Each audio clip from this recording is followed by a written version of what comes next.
जहां बीजेपी की सरकार है वहां दंगा भड़की और बहुत बुरी तरह मणिपुर जल रहा है और वो वहां बैठकर अपना एमपी में भाषणबाजी कर रहा है। उनको तो धिक्कार है पीएम मोदी पर। तो अपना राजतंत्र देखेंगे, राजतंत्र में उनको विश्वास है, राजकर्म में विश्वास नहीं है। 9 सप्ताह से मणिपुर जल रहा है।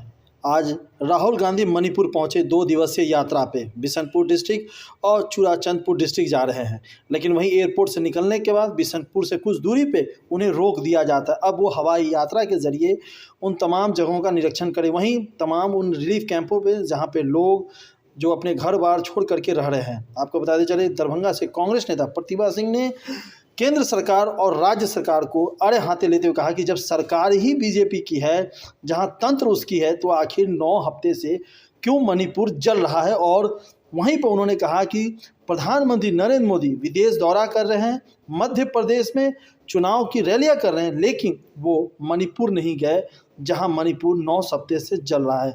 आइए सुनते हैं प्रतिभा सिंह ने किस तरीके से राज्य सरकार और केंद्र सरकार पे अड़े हाथ लिया है और राहुल गांधी न तो सांसद है न कांग्रेस में किसी पद पर है, फिर भी वो मणिपुर की 2 दिवसीय यात्रा पे गए हैं। ये कमेंट मारा गया है प्रीति गांधी जो बीजेपी की नेता है। क्या कहते हैं, राहुल गांधी का जाना सही है मणिपुर? राहुल गांधी सही मायने में गांधी हैं। वो किसी पद के मोहताज नहीं हैं, वो कर्म से गांधी हैं, वो जन्म से गांधी हैं। और जिस तरह का माहौल मणिपुर में है, ये काम तो पीएम मोदी जी को करना चाहिए, अमित शाह जी को करना चाहिए। जो काम आज राहुल गांधी ने किया है, मैं उनको धन्यवाद देना चाहती हूँ कि उन्होंने इतनी हिम्मत दिखाई कि इस तरह के माहौल में वो वहाँ लोगों से मिलने के लिए गए, लेकिन दुर्भाग्यवश उनको रोक दिया गया। और उनकी सुरक्षा के लिए वहाँ के पुलिसकर्मी का कहना था कि अभी 2 बम मिले, कुछ इस तरह की मैंने आवाजाही चालू थी कि फिर ब्लास्ट होगा, ये होगा, तो आपके जान माल को खतरा है, इसके लिए आगे जाने से उनको रोक दिया गया।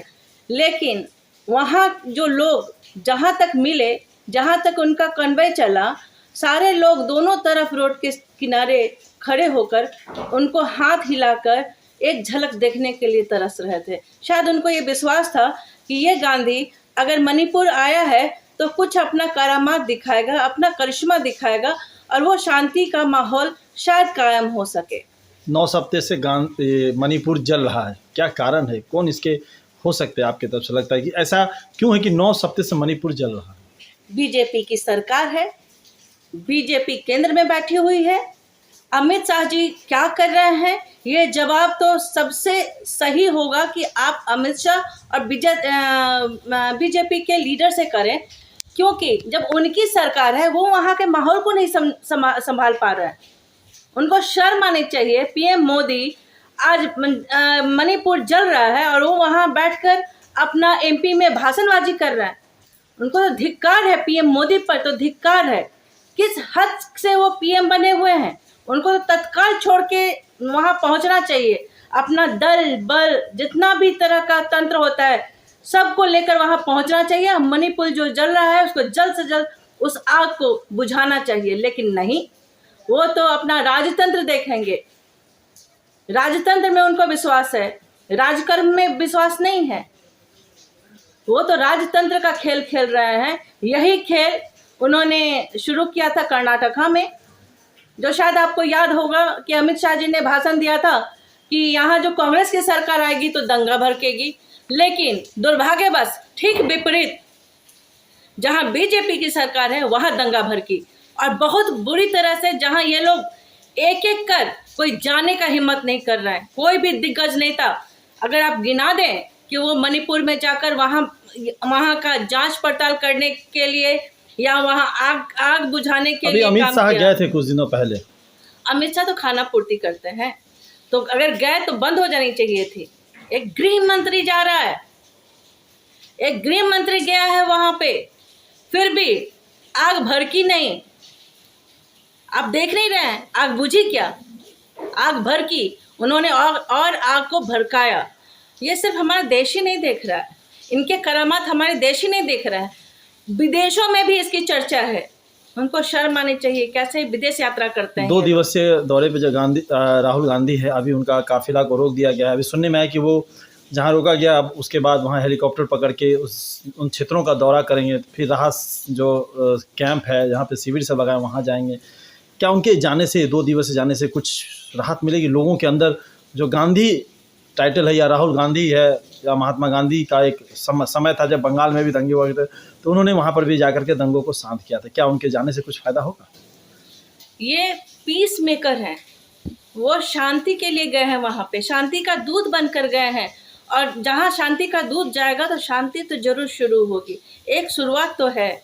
उम्मीद तो हम लगा सकते हैं कि मणिपुर धीरे धीरे जलना कम हो जाएगा और आम जिंदगी जो है रास्ते पे भारत आएगी। के इतिहास में कभी ऐसा हुआ है कि भारत के प्रधानमंत्री अब कि किसी राज्य में इस तरह का दंगा हुआ हो और या भूखमरी हुआ हो, वो बाहर गए हो, तो यहाँ अपने सारे दौरों को छोड़ करके कभी गए नहीं हो, यहीं पे रह करके उस सारी चीज़ों को ख़त्म करे? मुझे याद है, बहुत पुरानी बात है, इंदिरा जी के समय की बात है। वो जब देश में भूखमरी और पूरा ज़मीन फट चुका था, खाने को लोग तरस रहे थे, तो वहाँ वो अमेरिका से मदद के लिए गए।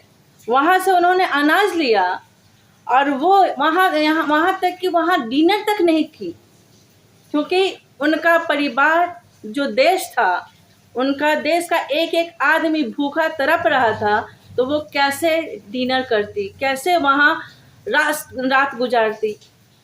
और आज हमारे पीएम मोदी हैं और अपना जाते हैं, वो अपना डिनर करते हैं। और एक तो नया तमाशा और खड़ा हो गया वहाँ पे कि इनको एक्चुअली क्या है कि आदत नहीं है प्रेस कॉन्फ्रेंस करने की, क्योंकि मीडिया को तो खरीद के रखा हुआ है। सिर्फ एक प्रेस रिलीज करके भेज देते हैं, वो स्टेटमेंट चालू रहता है। वहाँ पे व्हाइट हाउस में जब उनका और बाइडेन का दोनों का जो इंटरव्यू चल रहा था, प्रेस कॉन्फ्रेंस हो रहा था, एक वहाँ की पत्रकार ने कुछ पूछ क्या दिया। यहाँ देखिए, बीजेपी को मिर्ची लगी पड़ी है, ट्रोल कर रहे हैं उस लेडी पत्रकार को, जबकि बहुत ही रेपुटेड पत्रकार है वो, जिसके लिए वहाँ के जो ये हैं राष्ट्रपति हैं, उन्होंने कहा था कि हमारे यहाँ की वो बहुत ही रेपुटेड पत्रकार है, उसके खिलाफ अगर कोई कुछ कहेगा और बोलेगा तो अमेरिका बर्दाश्त नहीं करेगा। ये स्टेटमेंट है, मैंने गूगल पे पढ़ा था इस चीज़ को। मध्य प्रदेश का चुनाव होने वाला है और आपका स्टेटमेंट केरल के भी लोगों के लिए जारी हुआ था। अभी बाकी है बहुत समय, फिर भी केरल के लोगों, मध्य प्रदेश के लोगों के लिए क्या कहेंगे आप? मध्य प्रदेश के लोग भी पढ़े लिखे हैं, बुद्धि विवेक से अपना नेता चुने। मैं तो बस इतना ही कहूँगी कि वो नेता आपके एक वोट के कारण आपके 5 साल को खराब भी कर सकता है और अच्छा भी कर सकता है। तो अपना साल, आपका वो जो अमूल्य 5 साल है जो आपके राज्य के लिए है, उसको सोच समझकर देखते हुए ऐसे लोगों को चुने जो आपके साथ खड़ा रहे, ना कि भागकर विदेश की सैर करने जाए, ना कि भागकर वो भाषणबाजी करे। आपके साथ दुख दर्द सुख सब में आपके साथ खड़ा रहे।